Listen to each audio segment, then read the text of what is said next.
नमस्कार ओडिशावासी शुभ संध्या आज संध्या रही देश विदेश राज्यर किछटा गुरुत्वपूर्ण खबर खबरटी देखा पूर्व आपण गोटे छोटिया अनुरोध भिडियोटी को लाइक करी आपणकर जिलार ना लिखिदेवे जहाँफल तुरंत आपणकर जिलार खबर मध्य पाई परिबे। मुख्यमंत्री बड़ घोषणा आज आसुचंती मोदी तेबे ए नै कि मध्य बड़ घोषणा होई पारे डिसेंबर मासरे बदलिबो सब किछि नियम। चलंतु खबर उपरे नजर पकाइबा।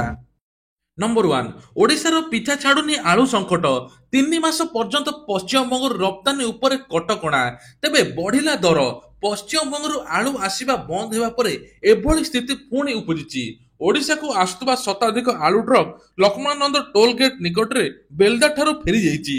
बेस किछि दिन परे आलू दर वृद्धि पाइतिबा बेले एबे आलू संकट पुणी देखा जाइछि। 2 मास पूर्व आलू संकट देखा जाइतला आ एबे पुणी आउथरे आलू संकट देखा जाइछि। तेबे आलू किलो एबे 40 रु 45 टका बिक्री होउछि, पियाज किलो 55 बिक्री होउछि, आहुरी मध्ये आलू किलो बढ़ी पारे बेली कुहा जाउछि। सरकारी सेपटे कहउछन्ती आलू रप्तानी एवं आलू उपरे कोनोसी कटकणा लागिवो नाही आ आलू पुणी 30 टका आसीबो, किंतु वर्तमान एबे दुकाने आलू 40 रु 45 टका बिकुचन्ती आ आलू ट्रक बंद हो जाइछि। आलू समस्या मध्ये देखा गलानी ओडिसा रे। आज भुवनेश्वर गस्तरे आसुचंती प्रधानमंत्री नरेंद्र मोदी आ किछि समय पूर्व एबे भुवनेश्वर पहुंचले अमित शाह डीजीपी आईजीपी सम्मेलन करिवे उद्घाटन। भुवनेश्वर पहुंचले स्वराष्ट्र मंत्री अमित शाह आ स्वतंत्र विमान जोगे 1:15 आसी पहुंचीतिले अमित शाह। तांको केंद्र शिक्षा मंत्री धर्मेंद्र प्रधान समेत अनेक वरिष्ठ बीजेपी नेता विमान बंदर स्वागत मध्ये करिसंती। सेठारु सीधा सड़क लोकसभा भवन कन्वेंशन हॉल को जाउचंती। सेठारे किछि समय रही डीजी आईजीपी सम्मेलन को उद्घाटन करिवे। राति 8टा पर्यंत सुरक्षा संबंधी प्रश्न को नहीं आलोचना मध्ये हेबो। तेबे अदिनिया वर्षारे भिजिला ट्विन सिटी 12टी जिला को येलो वार्निंग जारी। तेबे तामिलनाडु रे बात्या आशंका प्रभाव रे ट्विन सिटी रे किछि किछि स्थान रे वर्षा देखा जाइछि। आज सकाळु सकाळु ओडिसा रे विभिन्न जिल्ला रे आकाश मेघाच्छन्न मध्ये रहिछि। भुवनेश्वर आंचलिक पाणीपाग पक्षरु कुहा जाइछि 12टी जिला को येलो वार्निंग जारी कराइछि। हालुकारू मध्यम धरण वर्षा नै अलर्ट कराइछि। एतसहित आगामी 3 घंटा पर्यंत सतर्क रहिबाकू मध्ये कुहा जाइछि। बालेश्वर भद्रक जाजपुर केन्द्रापड़ा जगतसिंहपुर कटक ढेंकानाल पुरी खोर्धा नयागढ़ गजपति और गंजाम जिला को अलर्ट करा जाइछि। अन्यपटे आसंता काली तामिलनाडु आंध्र प्रदेश मध्य बात्या पेंगो लैंडफॉल करने नहीं आशंका करा जाउछि। 3 दिन मो बस कटकणा डीजीपी सम्मेलन ट्राफिक कटकणा एसबू रूट रे बाधा प्राप्त हेबो मो बस। तेबे सर्वभारतीय डीजीपी सम्मेलन प्रस्तुति शेष। भुवनेश्वर आयोजित हेबाकु थिबा 3 दिनिया सम्मेलन जोग देबे प्रधानमंत्री नरेंद्र मोदी स्वराष्ट्र मंत्री अमित शाह। 3 दिन धरी लोकसभा भवन में एही सम्मेलन चलिबो। डीजीपी सम्मेलन कड़ा सुरक्षा बल रही राजधानी भिड़ नियंत्रण एवं ट्राफिक व्यवस्था को कमिशनरेट पुलिस करिछि। तेबे वीवीआईपी को गस्त करिया रास्ता जानवाहन चलाचल कटकणा रहिबो। विशेषकर एयरपोर्ट छकरू पीएम छक राजभवन ट्राफिक कटकणा रही। एपरिक रवींद्र मंडप छकरू 120 बाटालियन जयदेव विहार नालको छक रास्तार ट्राफिक कटकणा हेबो जोगु से समय वीवीआईपी गस्त करिवे से अनुसार कटकणा लागि रहिबो बोली कुआ जाउछि। तबे आजटू 3 दिन मो बस चलाचल उपर कटकणा रही। ट्राफिक कटकणा को दृष्टि रखी रूट मध्य निष्पत्ति होइछि। कोई रूट रे मो बस चलाचल हेबो से रूट रो मध्य तालिका दिया जाइछि। एथर योग्य हिताधिकारी माने आवास घर पाइबे, निज भेरिफिकेशन निजे करिवे, निजे सर्वे करिवे, निजे हिताधिकारी 2 मास भितर मिलिबो घर। आवास योजना को नेकी बड़ खबर। तेबे आउ व्यस्त हेबार नाही, आवास घर एथर योग्य हिताधिकारी को मिलिबो। तेबे पूर्वरु किछि देखा जाइथिला जे किछि जागा एवं जागा बाड़ी सब बाहर सहर रे गां रे सब थाई कि मध्य से घर हातेइथिले एवं से माने अयोग्य तांकर मध्य ना एबे खोलताड़ चलछि। जदि भेरिफिकेशन परे तांकर ना बाहरे तुरंत सेमानकु फेरेइबाकू पड़िबो। तेबे एबे कुहा जाउछि गां गां बोली निजे करिवे सर्वे, ऑनलाइन माध्यम रे सब किछि करि परिबे एवं निजे जदि योग्य थिबे खूब जल्दी आवास घर मिलिबो। तेणु मासिक आय 10,500 टंका कम थिबा दरकार आ घर मध्य भूमिहीन रहिथिबा दरकार जहा फल तांको आवास घर मिलिबो बोली सरकार कहउचंती। राशन कार्ड को लेकिन बड़ अपडेट एणिकी ration card e KYC date सरीगला। आपण माने जदि राशन कार्ड ई केवाईसी करना हुए तो आपण राशन कार्ड रद्द मध्य होई पारे। तेबे 5 कोटी भारतीय लोकंकर राशन कार्ड रद्द होईची। ओडिसा रे पाखापाखि 5 लाख रु अधिक लोकंकर राशन कार्ड मध्य कटिची। तेणु राशन कार्ड योग्य हिताधिकारी को दिया जिवो। अयोग्य हिताधिकारी को ना काटिचंदी सरकार। पाखापाखि भूत हिताधिकारी एवं मृत व्यक्तिंकर मध्य राशन कार्ड चालुथला जहा फल नुआ राशन कार्ड पाई पार नथिले। एबे ଏବେ ଭାରତରେ ଟୋଟାଲ 5 କୋଟି ରାସନ କାର୍ଡ କଟିଛି, ଓଡ଼ିଶାରେ 5 ଲକ୍ଷ ରାସନ କାର୍ଡ କଟିଛି। ଆଉ ଖୁବ୍ ଜଲ୍ଦି ନୂଆ ରାସନ କାର୍ଡ ଜାନୁଆରୀ ମାସରେ ମିଳିବା ପାଇଁ ଯାଉଛି। ଆଉ ଯେଉଁମାନେ ଆବେଦନ କରିନାହାନ୍ତି ସେ ଜାନୁଆରୀ ପରେ ମିଳିବା ପରେ ପୁଣି ଯେବେ ଡେଟ୍ ବାହାରିବ ସେହି ସମୟରେ ରାସନ କାର୍ଡ ଚାହିଁଲେ ଆବେଦନ କରିପାରିବେ।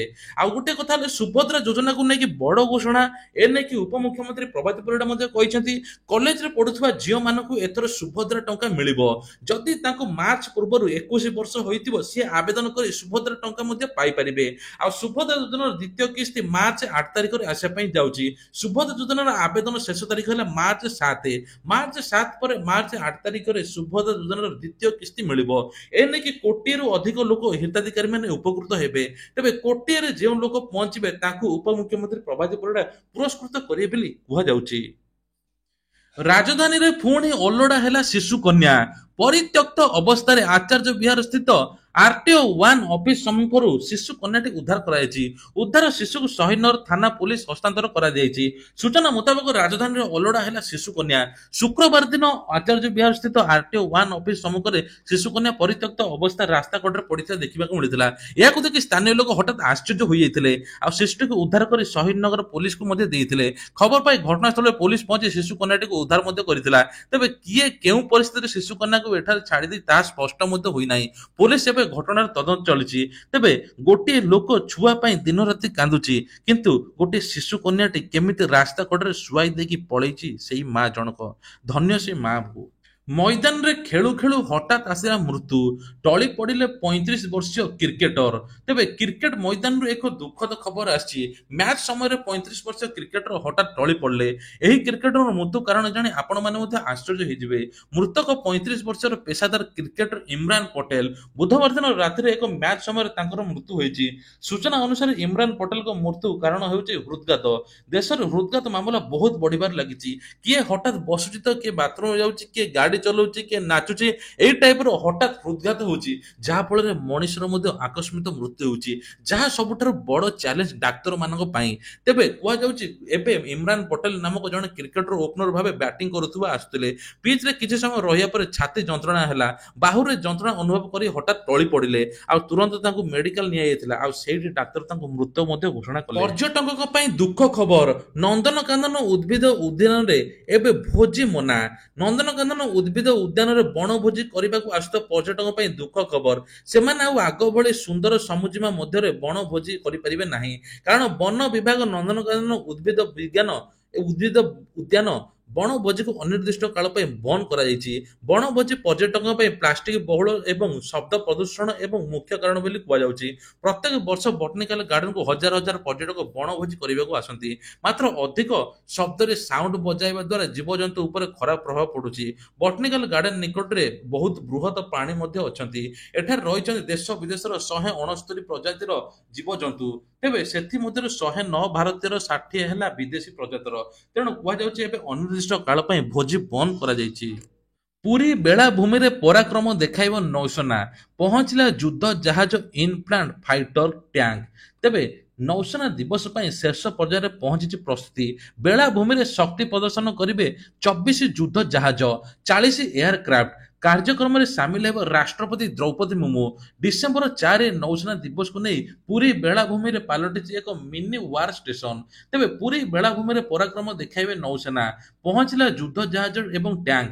ଶକ୍ତି ପ୍ରଦର୍ଶନ କରିବେ 24ଟି ଯୁଦ୍ଧ ଜାହାଜ ଆଉ 40ଟି ଏୟାରକ୍ରାଫ୍ଟ। ନୌସେନା ଦିବସ ପାଇଁ ବ୍ଲୁ ଫ୍ଲାଗ ବିଚ୍ରେ ହୋଇଛି ସ୍ୱତନ୍ତ୍ର ଆୟୋଜନ। ନୌସେନା ପକ୍ଷରୁ ଅସ୍ଥାୟୀ କଣ୍ଟ୍ରୋଲ ରୁମ୍, 2ଟି ଏୟାର ଟ୍ରାଫିକ କଣ୍ଟ୍ରୋଲ ରୁମ୍, 8ଟି ବୋଟ ଏବଂ 60ଟି କମାଣ୍ଡୋ ସହ ଦୁର୍ଦ୍ଧର୍ଷ ମରିନ କମାଣ୍ଡୋ ମାର୍କ ପ୍ରସ୍ତୁତ ହୋଇଛି। ଆଉ ଏମାନଙ୍କୁ ସାମିଲ ହୋଇଛି ଆର୍ମି। ଏମାନଙ୍କ ଭିତରେ ଏବେ ବେଳାଭୂମିରେ 4ଟି ଇନପ୍ଲାଣ୍ଟ ଫାଇଟର ଏବଂ ଟ୍ୟାଙ୍କ ବିଏମ୍ପି ଏବଂ ସେନାର ସାମର୍ଥ୍ୟ ପରଖିବେ ସୁପରି କମାଣ୍ଡର ଏବଂ ରାଷ୍ଟ୍ରପତି ଦ୍ରୌପଦୀ ମୁର୍ମୁ। ତେବେ କୁହାଯାଉଛି 7,000ରୁ ଅଧିକ ଲୋକ ଏଠି ଦେଖିବେ। ତାପରେ ମଧ୍ୟ ଲକ୍ଷ ଲକ୍ଷ ଲୋକ ମଧ୍ୟ ଭିଡ଼ ଜମାଇ ଦେଖିବେ ବୋଲି କୁହାଯାଉଛି। ଏଞ୍ଜିଓପ୍ଲାଷ୍ଟିର ଗଲାଣି 9 ଜଣଙ୍କ ଜୀବନ। ଜନ ଆରୋଗ୍ୟ ଅର୍ଥ ହଡପ ପାଇଁ ରୋଗୀଙ୍କ ସହ ଖେଳୁଛି ଏହି ହସ୍ପିଟାଲ। ତେବେ ସରକାର ଗରିବଙ୍କୁ ସ୍ୱାସ୍ଥ୍ୟ ସେବା ଯୋଗାଇ ଦେବା ପାଇଁ ପିଏମ୍ ଜନ ଆରୋଗ୍ୟ ଯୋଜନା ପ୍ରଣୟନ କରିଛନ୍ତି। ହେଲେ ଯୋଜନା ଅର୍ଥ ହଡପ କରିବା ପାଇଁ ଦ୍ୱିତୀୟ ଭଗବାନ କୁହାଯାଉଥିବା ଡାକ୍ତର ସାଜିଛନ୍ତି କଂସେଇ। ଏମିତି କଂସେଇ ଖାନାକୁ ଅଭିଯୋଗ ଆସିଛି ଗୁଜରାଟରୁ। ଗୁଜରାଟରେ ଥିବା ଜଣାଶୁଣା ହସ୍ପିଟାଲ ସରକାରୀ ଯୋଜନାରୁ ଫାଇଦା ଉଠାଇବା ପାଇଁ ଚାଲିଛି ଷଡଯନ୍ତ୍ର। ଷଡଯନ୍ତ୍ରରେ 2 ଜଣଙ୍କ ଜୀବନ ଯିବା ପରେ ହସ୍ପିଟାଲ କାରନାମା ସାମ୍ନାକୁ ଆସିଛି। ସୂଚନା ମୁତାବକ ମେହସଣାରେ ବରିସନା ଗାଁର 2 ଜଣ ରୋଗୀ 11 ତାରିଖରେ ଏଞ୍ଜିଓପ୍ଲାଷ୍ଟିରେ ମୃତ୍ୟୁବରଣ କରିଛନ୍ତି। ତେବେ କୁହାଯାଉଛି ମୃତ୍ୟୁ ପରେ ଯାଞ୍ଚ ଜଣାପଡିଛି ଯେ 18 ମାସ ହେଲାଣି ହସ୍ପିଟାଲରେ 3ଟି ମୃତ୍ୟୁ ହୋଇଛି। ପ୍ରଧାନମନ୍ତ୍ରୀ ଜନ ଆରୋଗ୍ୟ ଯୋଜନାରୁ ଅର୍ଥ ହଡପ ପାଇଁ ହସ୍ପିଟାଲରେ ଡାକ୍ତର ଜୀବନକୁ ବିପଦରେ ପକାଇ ଦେଉଛନ୍ତି ରୋଗୀଙ୍କ ଜୀବନକୁ ଡାକ୍ତର। ଆଉ ଅହମ୍ମଦାବାଦର ହସ୍ପିଟାଲ ମଧ୍ୟ ମେଡିକାଲ କ୍ୟାମ୍ପ ହୋଇଥିଲା। 18 ବର୍ଷୀୟ ଯୁବକ କିଛି ସମସ୍ୟା ନଥିଲେ ମଧ୍ୟ ତାଙ୍କର ଏଞ୍ଜିଓପ୍ଲାଷ୍ଟିରୁ ମୃତ୍ୟୁ ହୋଇଥିଲା। ତେବେ ଏମିତି ହଠାତ୍ ମୃତ୍ୟୁ ହେଉଛି ଯାହା ସମସ୍ତଙ୍କୁ ଆଶ୍ଚର୍ଯ୍ୟ କରିଦେଇଛି। ଆଉ ଏବେ ଏହି ମେଡିକାଲ ମଧ୍ୟ ସୂଚନା ମିଳିଛି ଯେ ପିଏମ୍ ଜନ ଆରୋଗ୍ୟ କାର୍ଡରୁ ଟଙ୍କା ଲକ୍ଷ ଲକ୍ଷ ଟଙ୍କା ଲୁଟି ନେଉଛନ୍ତି। ଆଉ ଶେଷରେ ମଣିଷ ଜୀବନ ମଧ୍ୟ ବିପଦରେ ପକାଇ ଦେଉଛନ୍ତି। ଦିଲ୍ଲୀରେ ଆହୁରି 3 ଦିନ ଲାଗୁ ହେବ ଗ୍ରାଫ୍ 4। ସ୍କୁଲ ପାଇଁ ନିୟମ କୋହଳ କଲେ ସୁପ୍ରିମକୋର୍ଟ। ତେବେ ଦିଲ୍ଲୀରେ ପ୍ରଦୂଷଣ ଯୋଗୁଁ ସ୍କୁଲ ଏବଂ ଅଫିସ ବନ୍ଦ ରହିଥିଲା। ଯାହାଫଳରେ ଅଫିସରେ ୱାର୍କ ଫ୍ରମ ହେଉଥିଲା, ସ୍କୁଲରେ ଅନଲାଇନ ମଧ୍ୟ କ୍ଲାସ ହେଉଥିଲା। ଘରେ ବସି ସ୍କୁଲ ପିଲା ଅନଲାଇନରେ କ୍ଲାସ କରୁଥିଲେ। ଡିସେମ୍ବର 2 ଯାଏଁ ନିୟମ ଲାଗୁ ରହିବ ବୋଲି କୋର୍ଟ ନିର୍ଦ୍ଦେଶ ଦେଇଛନ୍ତି। ଯଦିଓ ଛାତ୍ରଛାତ୍ରୀ ପାଠପଢା ପ୍ରଭାବିତ ନ ହେବା ପାଇଁ ବିଦ୍ୟାଳୟ ସମ୍ବନ୍ଧୀୟ ନିୟମରେ ପରିବର୍ତ୍ତନ କରାଯାଇଛି। ଗ୍ରୁପ 4 ଅଧୀନରେ ସ୍କୁଲ ନିୟମକୁ କୋର୍ଟ ଢିଲା କରିଛନ୍ତି। କମିଶନରେ କୁହାଯାଇଛି ଯେ ଦ୍ୱାଦଶ ଏବଂ ଦଶମ ଶ୍ରେଣୀ ପିଲା ଆସିପାରିବେ। ତେବେ କୁହାଯାଉଛି ଯେ ଅଫିସର ମାନଙ୍କ ଏଥର ମଧ୍ୟ ଅଫିସ ଯିବେ। ଡିସେମ୍ବର 2 ପରଠୁ ସମସ୍ତେ କୋହଳ ହେବ ଏବଂ ଅଫିସ ଯିବେ ବୋଲି କୁହାଯାଉଛି। କେବଳ ବାୟୁ ପ୍ରଦୂଷଣ ଯୋଗୁଁ ଦିଲ୍ଲୀରେ ଏମିତି ଘଟୁଛି। ସାଇବର ଠକେଇକୁ ସାବଧାନ, ଡିଜିଟାଲ ଆରେଷ୍ଟକୁ ସାବଧାନ। ଆପଣମାନେ ଭାବିବେ ଡିଜିଟାଲ ଆରେଷ୍ଟ କଣ? ଏଭଳି ଏକ ଘଟଣା ଘଟିଛି ଭୁବନେଶ୍ୱରରେ। ଡିଜିଟାଲ ଆରେଷ୍ଟ ମାଧ୍ୟମରେ 20 ଲକ୍ଷ ଟଙ୍କା ଲୁଟି ନେଇଛନ୍ତି ସାଇବର ଠକେଇ। ତେବେ କୁହାଯାଉଛି ଯେ ସାଇବର ଲୁଟରେ ନୂଆ ନୂଆ ଯୋଜନା କରୁଛନ୍ତି। ଯେତେବେଳେ ପୂଜା ପର୍ବ ଫେଷ୍ଟିଭାଲ ସବୁ ଆସୁଛି, ବିଭିନ୍ନ ପ୍ରକାର ମେସେଜ ଆସୁଛି ଲୋକଙ୍କୁ, ଆପଣ ଆଇଫୋନ ଜିତିଲେ, ଆପଣ ଏଇଆ ଜିତିଲେ, ଲିଙ୍କକୁ କ୍ଲିକ୍ କରନ୍ତୁ ଏବଂ ଦେଖନ୍ତୁ।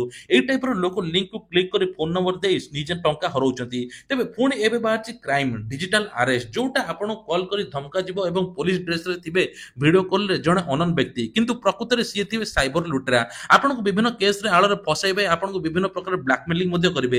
ଯଦି ଟଙ୍କା ନଦେବୁ ଆପଣଙ୍କ ନାଁରେ ମଧ୍ୟ କେସ୍ ହେଇଯିବ, ଆପଣଙ୍କୁ ତୁରନ୍ତ ଆରେଷ୍ଟ କରାଯିବ, ମୁଁ ପୋଲିସ ଭ୍ୟାନ ପଠଉଛି, ଏମିତି କହିକି 20 ଲକ୍ଷ ଟଙ୍କା ବ୍ୟବସାୟୀଙ୍କ ଠାରୁ ଲୁଟି ନେଇଛନ୍ତି ସାଇବର ଲୁଟେରା।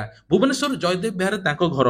ଆଉ କୁହାଯାଉଛି ଯେ ରାତି ଅଧରେ ଫୋନ କରି କହିଲେ ଯେ ଆପଣ ଡ୍ରଗ୍ସ କାରବାରରେ ଧରା ପଡିଛନ୍ତି, ଆପଣଙ୍କର ନାଁ ଆସିଛି, ମୁଁ ପୋଲିସ କହୁଛି, ମୁଁ ଏସ୍ଆଇ କହୁଛି, ଏମିତି କହି ଭିଡିଓ କଲ୍ କରି ବିଭିନ୍ନ ପ୍ରକାର ଆଳରେ ଲୋକଙ୍କୁ ଲୁଟିଆ ଚାଲିଛନ୍ତି। ତେଣୁ ଆପଣମାନଙ୍କ ପାଖକୁ ଯଦି ଏମିତି କଲ୍ ଆସୁଛି, କିଏ ଧମକଉଛି, କିଏ ଆପଣଙ୍କୁ ବିଶ୍ୱାସଘାତ କରୁଛି, ଆପଣମାନେ ତୁରନ୍ତ ଯାଇକି ସାଇବର ପୋଲିସ ଷ୍ଟେସନରେ ଅଭିଯୋଗ କରନ୍ତୁ। କାହିଁକି ନା ଆପଣଙ୍କୁ ଧମକିବା ଛଡା ମଧ୍ୟ ଆପଣଙ୍କ ଇମୋସନଙ୍କ ସହିତ ମଧ୍ୟ ଖେଳିବେ।